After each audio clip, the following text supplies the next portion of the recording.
દેશભરમાં તો વરસાદની હાલ આપે જોયા, પરંતુ હવે વાત કરીશું રાજ્યમાં મુશળધારની આગાહી વિશે.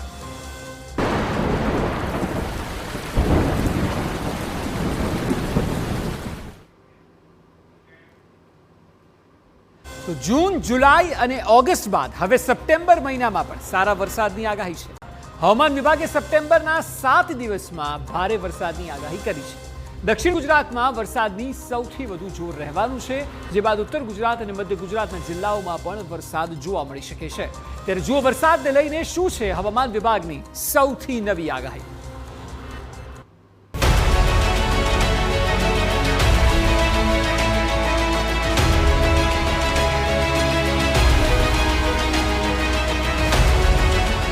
સપ્ટેમ્બરમાં આવશે સાંબેલા ધાર.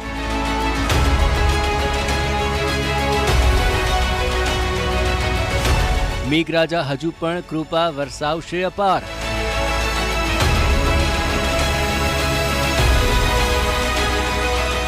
ભારેથી અતિ ભારે વરસાદની છે આગાહી.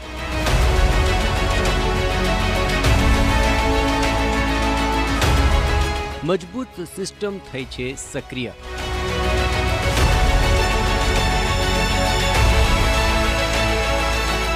ગુજરાતમાં ફરીથી વરસાદ લાવે તેવી સિસ્ટમ સક્રિય થઈ છે, જેને કારણે ગુજરાતના અલગ અલગ જિલ્લાઓમાં ફરી એકવાર ધોધમાર વરસાદ જોવા મળી શકે છે. આગામી 7 દિવસ સુધી રાજ્યમાં મેઘરાજા સટાસટી બોલાવી શકે છે. 6 સપ્ટેમ્બર સુધી રાજ્યના કેટલાક વિસ્તારોમાં ભારેથી અતિ ભારે વરસાદની આગાહી આપવામાં આવી છે. હવામાન વિભાગે આપેલી માહિતી પ્રમાણે બંગાળની ખાડીથી મધ્યથી બિકાનેર, અજમેર, દામોહ, રાયપુર સુધી મોન્સૂન ટ્રફ પસાર થઈ રહ્યું છે. મધ્યપ્રદેશ અને તેની આસપાસના વિસ્તારોમાં અપર એર સર્ક્યુલેશન છે. બંગાળની ખાડીમાં એક નવું લો પ્રેશર સર્જાઈ રહ્યું છે. મિડલ ટ્રોપોસ્ફેરિક સાયક્લોનિક સર્ક્યુલેશન કોંકણના દરિયાકાંઠાના ઉત્તરમાં અને તેની આસપાસ લેસ માર્ક થયું છે, જેથી ગુજરાતમાં આગામી દિવસોમાં પણ ભારે વરસાદ જોવા મળશે.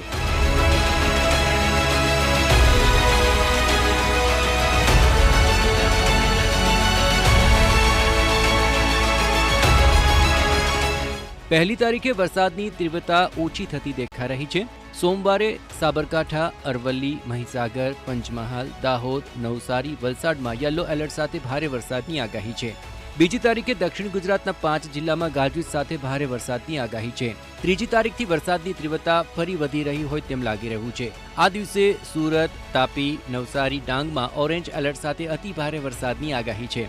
આ સાથે મહીસાગર, દાહોદ, વડોદરા, ભરૂચ, નર્મદા, છોટાઉદેપુર, વલસાડ, દમણ, દાદરા નગર હવેલીમાં ભારે વરસાદની આગાહી સાથે યલો એલર્ટ આપવામાં આવ્યું છે.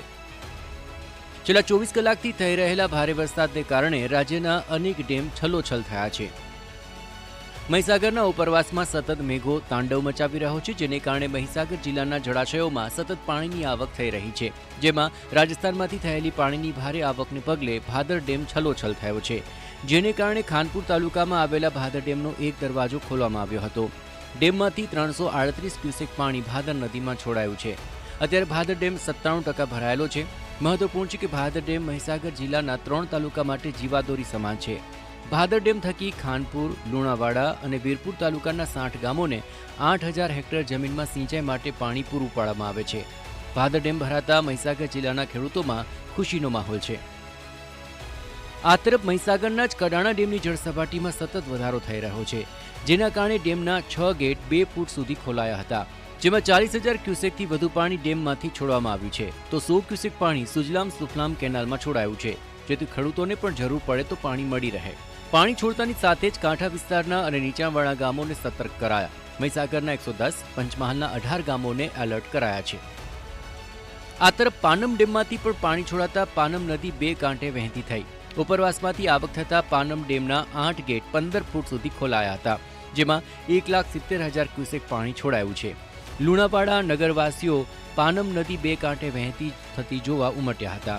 સાથે જ પાનમ નદીમાં નવા નીર આવતા નગરવાસીઓ વધામણા કર્યા. પાનમ નદી લુણાવાડા નગરમાં પીવાનું પાણી પૂરું પાડતી નદી છે, જે લુણાવાડા માટે જીવાદોરી સમાન છે.